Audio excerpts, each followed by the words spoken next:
Have you ever wondered what 5 bourbons are better than Buffalo Trace? Well, today I'm going over 5 bourbons better than your standard Buffalo Trace. But before we get into that, please do me that favor. Like, comment, subscribe. Helps us out a ton and we seriously appreciate the support. But let's get in today's video. So we are talking about 5 bourbons better than Buffalo Trace. Full disclosure, I actually do really enjoy Buffalo Trace and I think it is a solid bourbon. It's really down the middle, 25, 30-ish bucks in my area, 90 proof, super easy, simple crusher. It's a crushable bourbon for me. I really do enjoy these. I drink these a bit during the summer because they're the perfect summer whiskey to me because it's very easy, approachable, acceptable. It's a traditional bourbon that's just really, really approachable, really easy. But it's not the most complex bourbon in my opinion. So today, again, bringing you a list of 5 bourbons that I think are a little bit better than it, that are kind of in that same wheelhouse of like $25, $30, maybe $35, as well as that 90 proof range that are severely more complex than good old Buffalo Trace. And to start this off, we're going to bring up the first one, which is probably the most comparable to Buffalo Trace, and that is Wagon straight bourbon whiskey. So for those of you that do not know much of anything about Wagon is a non-distilling producer, or at least last time I checked they are. So this is a complete blend of MGP whiskeys. There's nothing wrong with that. There's 1,000 other distilleries out there that are just sourcing MGP juice and blending it really well. I have no issues with that whatsoever. So if you can't find this specific one in your area, I'm sure there's plenty of like low proof blended MGP in your area at a comparable price point, or at least there should be at a comparable price point. Don't overcharge for your blended MGP. This has a little bit more fruit in it than I get off of that Buffalo Trace. Buffalo Trace to me is a lot of like sugary, confectionery, apple-y type notes, where this I get a little bit more of a cherry and a little bit more of a darkness to it that you don't get on that Buffalo Trace, but it still is at that same level of sweetness that you do get on the Buffalo Trace. So that's why I think it's quite a bit more complex, because it has that extra fruitiness and that extra darkness to it, but it also still has a really, really approachable, super sweet flavor profile, just like Buffalo Trace. And after Wagon, we have another one that does a little bit of blending with MGP, not entirely though, and that is Redwood Empire Pipe Dream.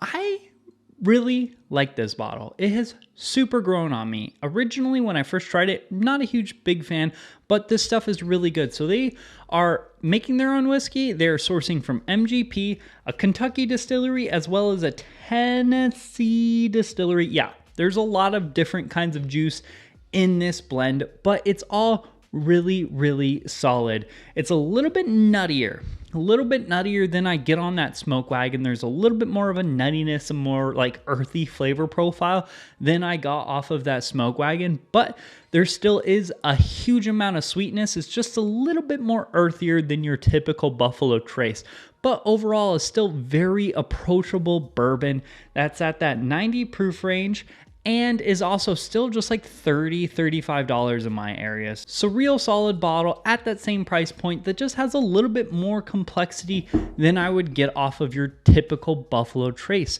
So I would rather grab that one so many times over another bottle of Buffalo Trace.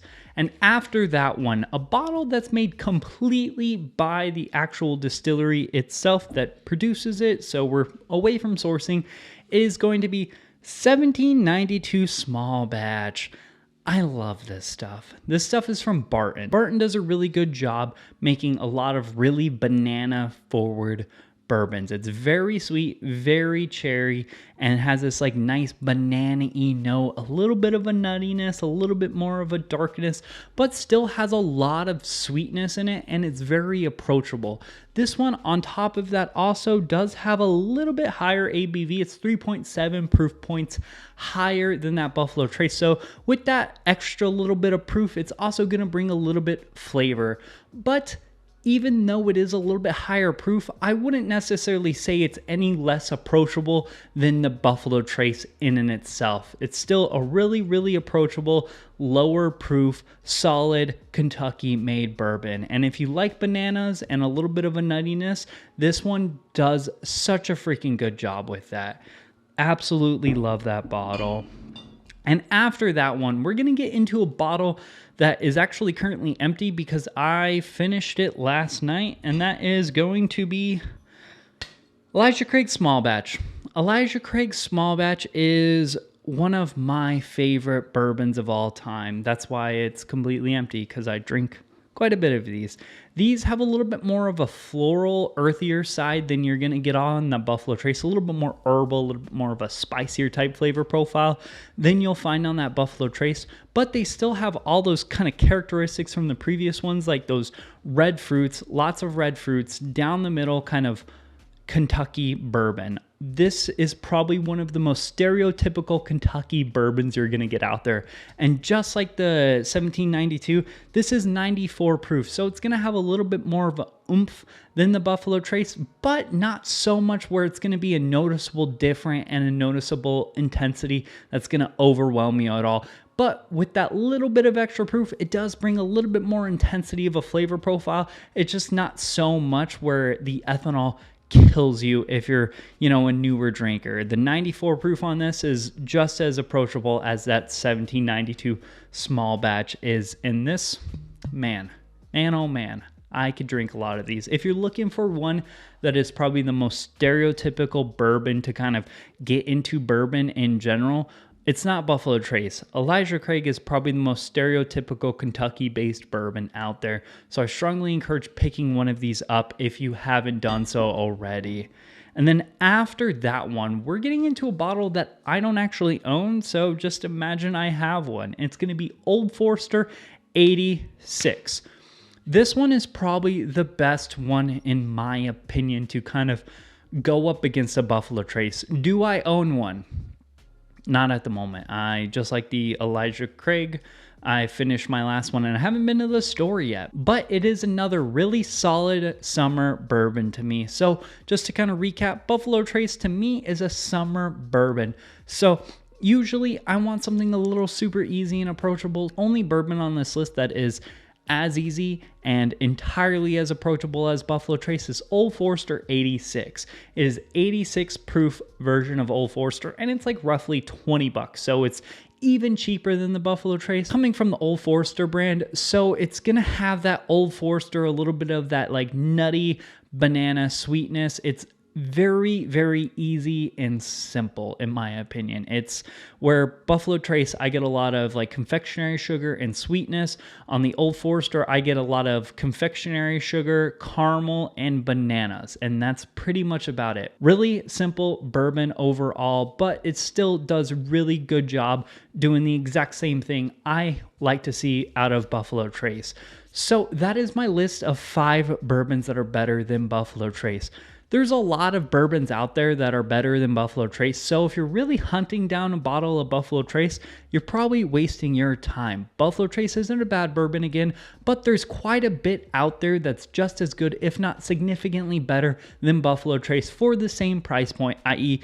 the Elijah Craig, 100% the Elijah Craig. So don't waste your time hunting Buffalo Trace and hunt these bottles instead. And also, you won't need to hunt these bottles because guess what? They sit on the shelves. Super freaking easy. All these are findable as long as they distribute to your area.